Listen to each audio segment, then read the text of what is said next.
Like to say shalom, giving all praises to Yahawashi Yahawashi. Also give a double honor to the elders of GMS and honor to the Akim, and peace and blessings to you brothers and sisters that listen, hopeful elect. And I had to do this video today, man, on the benefits of fasting, physical and spiritual, because this is spiritual warfare, man. That left hand energy is at an all-time high, man. Esau's pushing out that sorcery and witchcraft heavy in these last days, man. And one of the ways we combat it, not only by prayer and the word, by fasting, man. Fasting, afflicting your body, man. No eating and no drinking, put you on a higher spiritual plane, so to speak, man. You're more spiritually sensitive when you fast. Obviously, there's physical benefits to when you fast, man. When you give your digestive system a break, it gives your body time to remove all those toxins, man, that we accumulate, man, that we inhale certain foods you eat. You know what I'm saying? It also, bring down your insulin, your blood sugar levels. Also, your blood pressure goes down. Also, it balances out your hormones, man. Okay? It also increases your memory and your concentration when you fast, man. Those are the physical benefits of fasting, man. And our forefathers knew that, man. Okay? It's not about being gluttonous all the time, man. You see what I'm saying? That's a traditional fast. Some people do the water fast, but a traditional fast is no eating, no drinking for at least 24 hours. Okay? That's how we kept the Day of Atonement. You see what I'm saying? But, like I said in the last video, we got to fast more than just that one day in a year, man. That should be a part of your curriculum, your spiritual curriculum, to grow in the spirit, man. It's to fast, man. And I'm going to get some scriptures on that, man. Okay? Because, and that's also when people talk about your third eye or your pineal gland, that's how you unseal it, man. Yeah, you eat certain foods, veggies and fruits.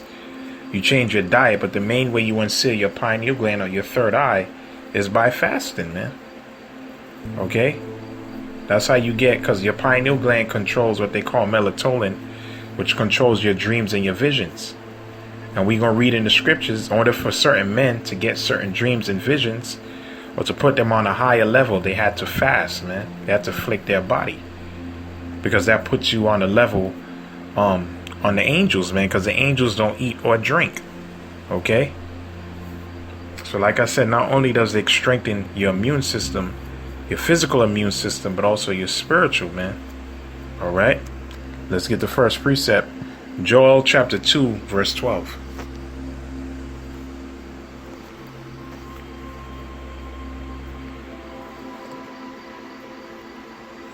Kala Yahawashi Yahawashi, man, for giving us this knowledge, man, because we are in the darkest time ever, man. Just looking at the TV, the internet, just going out there. People are lost, bugged out. More and more people are just losing faith, man. Okay? Joel chapter 2, verse 12. Therefore also now saith Yahawashi Yahawashi, turn ye even to me with all your heart. The Most High is commanding us to turn to him, especially now, man. But the gates of mercy is about to close, man. Mosai said, turn even to me with all your hearts. You jakes out there that's listening to this word, man, this gospel, this truth, man. Turn to Yahawah the Father, why Yahawashi his Son, with all your heart, man. And with fasting and with weeping and with mourning. That's the time period we in right now. Afflicting your body, your mind, weeping and mourning, asking for what? For forgiveness, man. Asking for the Most High to have mercy on you.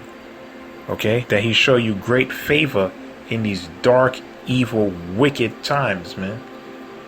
Okay? These chaotic times, man. But we gonna see all manner of evil in these last days, man. Okay? And this is a part of your spiritual armor, man. Fasting, man. So the Most High said to turn unto him. Alright? That's why it also says the book of Tobit.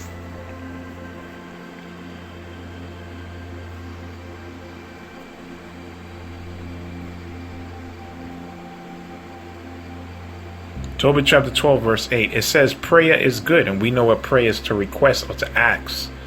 Okay, when you ask the Heavenly Father for something through His Son, Yahawah, Yahawashi, that's called a prayer. Prayer is good with fasting when you afflict your body and your soul. So those prayers are a lot more potent when you fast, man. That's how you pierce the clouds, man. That's how you get the Most High's attention, man. Okay? And it says what? And alms. So when you give, okay? Charity, man. You give to the brotherhood. You see what I'm saying? Give to the poor, whatever the case is, man. Alms is good, man. Charity is great, man. Truth says charity cover a multitude of sins. So his prayer is good. So the scriptures is letting you know, how do you gain favor with the Lord. You pray with fasting and give alms. And righteousness, keeping the commandments. A little with righteousness is better than much with unrighteousness. It is better to give alms than to lay up gold. Yeah, scripture says it's better to give than to receive, man. All right. And they don't teach that in church, man. Church is all about taking, man. The pastor give nothing in return, man. He's supposed to be giving you the truth. The real pastors are the men that the Most High set up, starting with the apostles on down. Okay, the 144,000, Lord willing, man, we are part of that number, man. Okay, those are the real shepherds of the flock. That's who's feeding the sheep, man.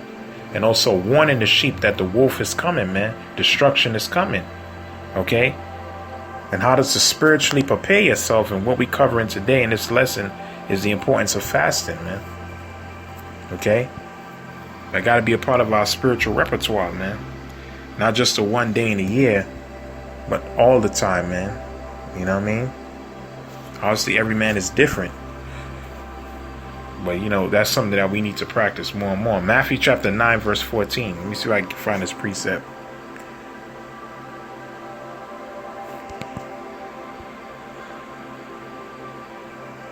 A couple of more precepts.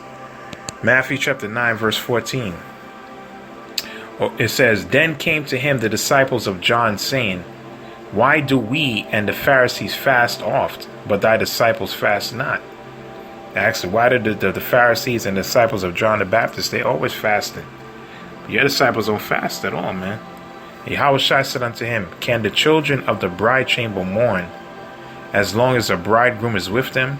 But the days will come when the bridegroom shall be taken from them, then shall they fast. You see? So while he was with them, there was no need for them to fast like that, because the man himself was with you. But when he passed away, when he got crucified, he resurrected, then he went back to the Father. He's saying now you guys got to fast, man. You see what I'm saying? Now everything I taught you guys, you got to put it into practice, man. Because before the Lord could even start his ministry, he had to go on a 40-day fast. Before Moses received the law, he was on a 40-day fast. Right? Elijah was also on a 40-day fast. Those are the only 3 men to do 40 days, man. All right? Those are also the same 3 men that was at the Transfiguration. Yahawashi, Moses, who represented the law, Elijah, the prophets. And you had other prophets as well. And get that precept now. Ezra's. In order for Ezra's to get certain revelations and visions, he was directed to fast, man, to afflict his body, and it put him on a higher spiritual level, man. And then he was opened up to more dreams and more revelations, man. Okay? And I think totally he did it for like 21 days. The angel told him to fast 7 days and fast 7 more days and fast another 7 more days. Let me see if I find one of them. Okay, the prophet Ezra's, man, he had heavy signs and visions, man. Okay, right up there with St. John the Revelator when it comes to signs and visions, man. All right, the Most High pretty much showed him everything, man, the beginning to the end. It says 2 Ezra 5, verse 1.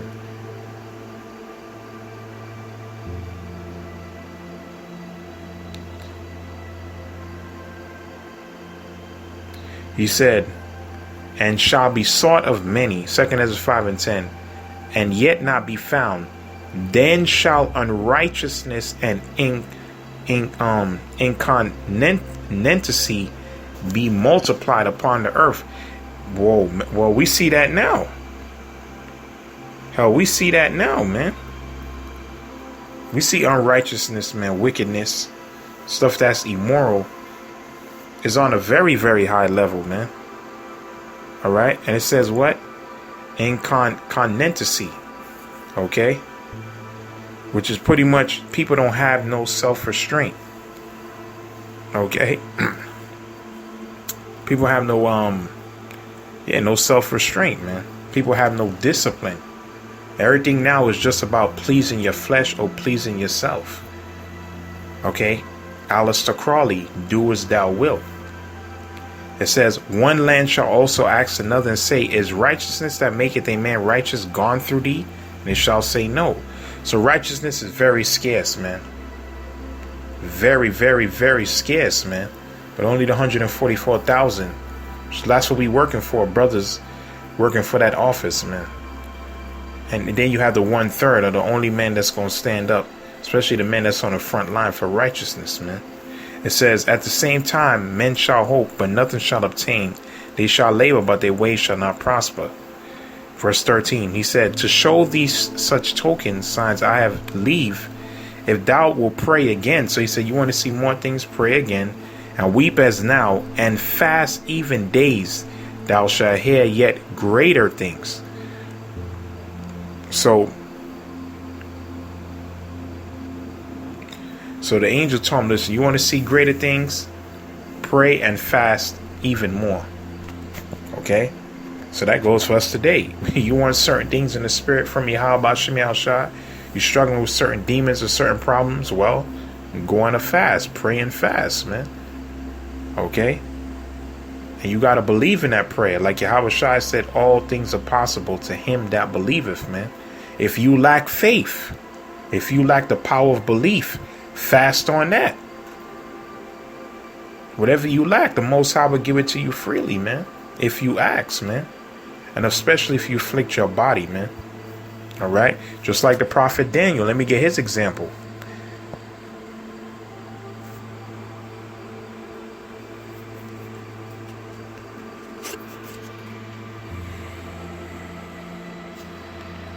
Daniel chapter 10, verse 1. It says, in the 3rd year of Cyrus, king of Persia, a thing was revealed unto Daniel, whose name was called Belteshazzar. And the thing was true, but the time appointed was long, and he understood the thing and had understanding of the vision. Read on down. In those days, I, Daniel, was mourning 3 full weeks. So he's fasting for 21 days also. I ate no pleasant bread, neither flesh, meat, nor wine in my mouth. Neither did I anoint myself at all till 3 whole weeks were fulfilled. He didn't eat or drink anything for 3 whole weeks, man. 21 days, man. So show you they were on a higher level back then, all right? And these degenerate bodies now, you could barely do 2 days, man. All right? 3 probably be the maximum. See what I'm saying? But it says, and in the 24th day of the 1st month. So after he fasted for 21 days, this will happen. As I was by the side of the great river, which is Hiddekel, then I lifted up my eyes and looked, and behold, a certain man clothed in linen, whose loins was girded with the gold of Uphaz. This is Yahawashi. And his body was like a beryl, a green garment, and his face as the appearance of lightning. Wisdom causes a man's face to shine. And his eyes as lamps of fire. Genesis the 49th chapter. His eyes shall be red with wine. And his arms and feet like to color to polished brass. Lord was a dark-skinned man, and the voice of his words like the voice of a multitude. He had a deep, powerful voice, sound of many waters. Therefore I was left alone and saw this great vision, and there remained no strength in me, because the power that the Lord. Anytime they meet the angels, that always happen, man. For my comeliness was turned into corruption, and I retained no strength. Yet I heard the voice of his words, and then I heard the voice of his words. Then was I in a deep sleep or trance on my face. Same thing happened to Ezra, and my face toward the ground. And behold, a hand touched me, which set me upon my knees and upon the palms of my feet.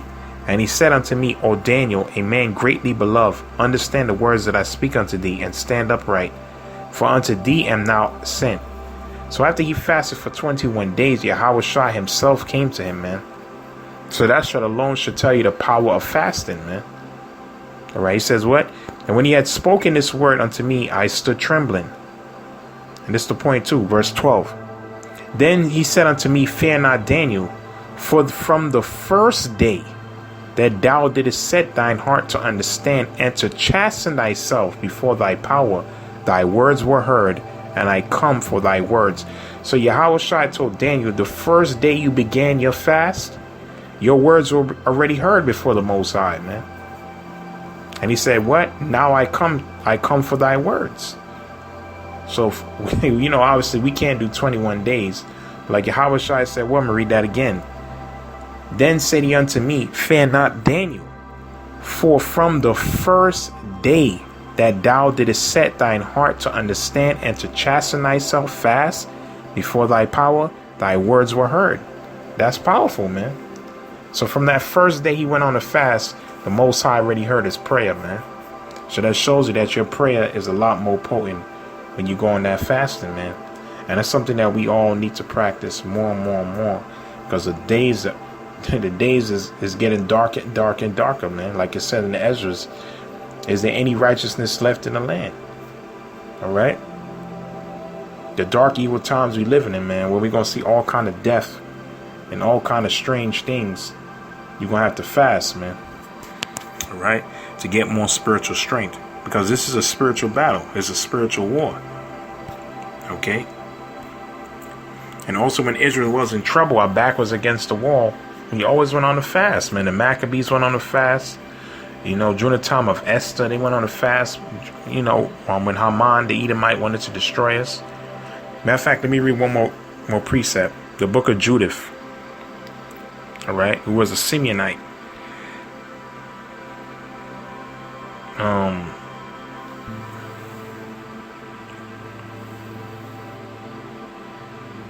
It's when some of our people I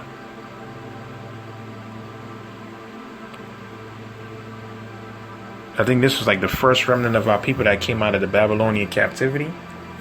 But we're going to read here.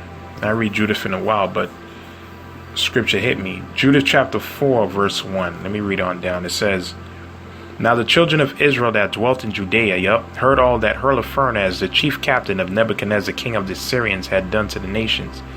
And after that manner he spoiled all their temples and brought to naught. Therefore they were exceedingly afraid of him. Yeah, because everybody heard of Nebuchadnezzar, what he was doing, man.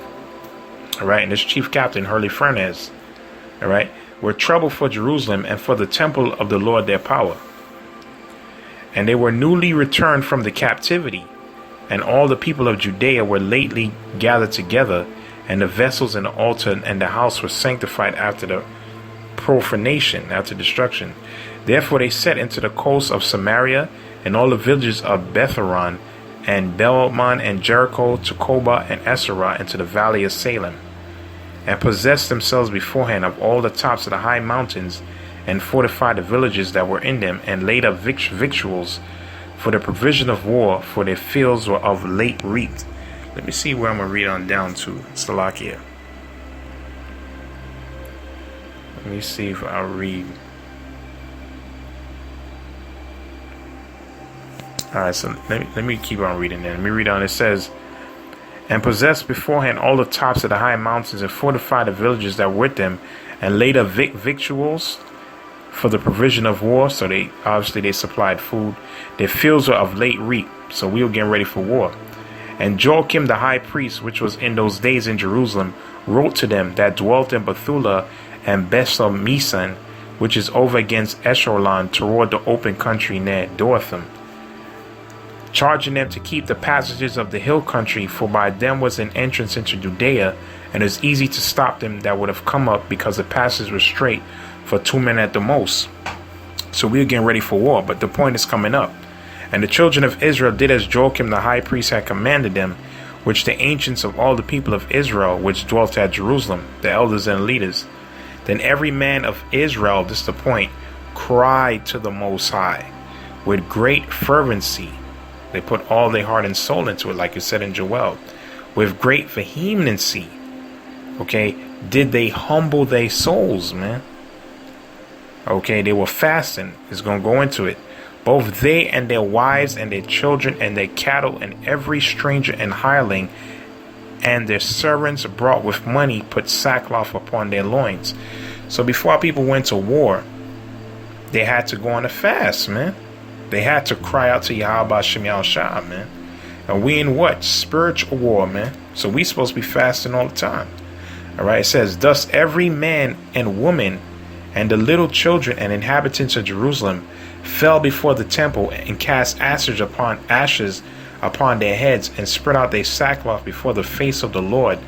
Also they put sackcloth about the altar and cried to the power of Israel, all with one consent earnestly, that he would not give their children for a prey and their wives for a spoil, and the cities of the inheritance to destruction, and the sanctuary to profanation and reproach, for the nations to rejoice at. Yeah, they didn't want to, our people did not want to be destroyed, man. Which the king of Babylon, which back then was Nebuchadnezzar, is Esau today. And if we want to see this same mercy, we got to do the same thing, man. These scriptures are written for a reason. So the Most High heard their prayers, you see, and looked upon their afflictions, for the people fasted many days in all Judea and Jerusalem before the sanctuary of the Lord Almighty, man. You see that? So the Most High heard our people's prayers because why? They fasted. They took it serious, man. They afflicted their soul many days. Okay? So there you go, man. You know what I mean? And it's one of many scriptures, you know, when we have to go on a fast in order for the Most High to be with us, man. So, like I said, man, your requests, your prayers is a lot more potent and powerful when you afflict your body and soul. And it's not only good for you spiritually, but physically as well, man. Because we always eating and digesting our food. When you give your digestive system a break, it gives your body time to heal itself, man. And you also heal spiritually as well. So, you know, with that, I say giving all praise to Yahawah Shem Yahawashi. Hopefully this lesson was edifying. With that, I'm going to say shalom.